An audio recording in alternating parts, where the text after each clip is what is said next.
Hey, all you wonderful Morello Park families. I'm Mrs. Raymond, a fifth grade teacher here at Morello Park, and I'm so excited that I get to read the second to last chapter, chapter 15, of our book, Addison Adley and the Things That Aren't There, written by Melody DeField McMillan. Chapter 15. Sam and I had a celebratory fishing trip at the creek that night. I took the trophy with me. After all, it wasn't every day that I actually won something. Sam slapped me on the back. "You did really well today. Really good. Really well," he said. He was practically bubbling over with excitement. "Thanks to you, we still got to have our party." It really had been a good party. It seems that innocent little Tiffany hadn't been so innocent after all. She had snuck into the party room and helped herself to some punch and cookies. Then she had helped herself to some money, too. She was going to use it to bribe her friends to vote for her speech. Instead, she had to put the money back and promise to pay for cleaning Becky's dummy. She also had to apologize to the class. We got to have our pizza and a dance, too. The only person I would have danced with was Becky's dummy, but it smelled too much like my punch. Tiffany just sat in the corner and glared at everyone. I guess she felt stupid because she'd been caught in the act. She knew she'd screwed up, but she'd hated apologizing. I slept really well that night. There was something about watching Tiffany get what she deserved that made me feel kind of nice and sleepy, like the way I felt after I drank chamomile tea once when I was sick. I was surprised to see Mrs. Wilson waiting outside the classroom the next day after school. It wasn't a great way to end my day. She demanded an apology from me. From me? What had I done wrong? All I'd done was make a little mistake with my fractions and one of the ingredients. They were honest mistakes. I mean, who really cares if half times 3 is 1.5 instead of 3.5? Well, except for Tiffany. Her stomach cared. She shouldn't have been so greedy in the first place. She was the one who'd gulped down the punch when she wasn't even supposed to have been in that room.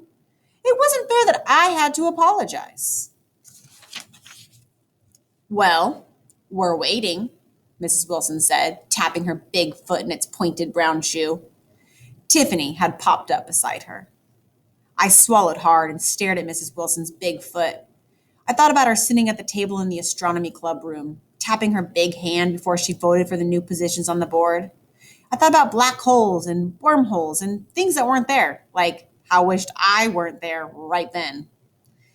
I decided to take one for the team. "Sorry, Tiffany," I mumbled to the floor.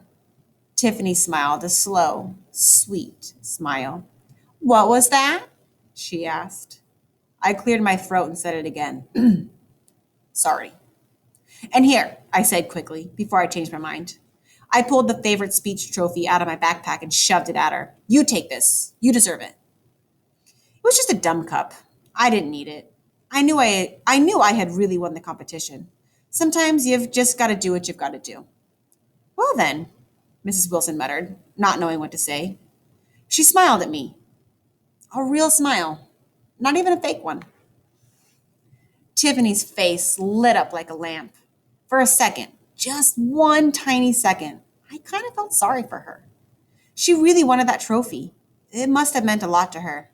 Sort of like what winning the baseball tournament last year had meant to me. That feeling only lasted for a second, because then she scrunched up her face into a twisted sneer again. "Thanks, Odison," the lamp purred.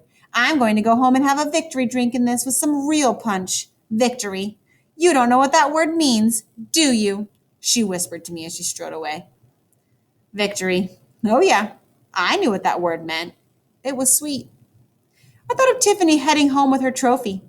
I thought about her pouring some of her own precious punch into it. I thought about her gulping it down. I thought about how half of the worms had been sitting in that trophy last night at the creek. Oh yeah, victory was sweet.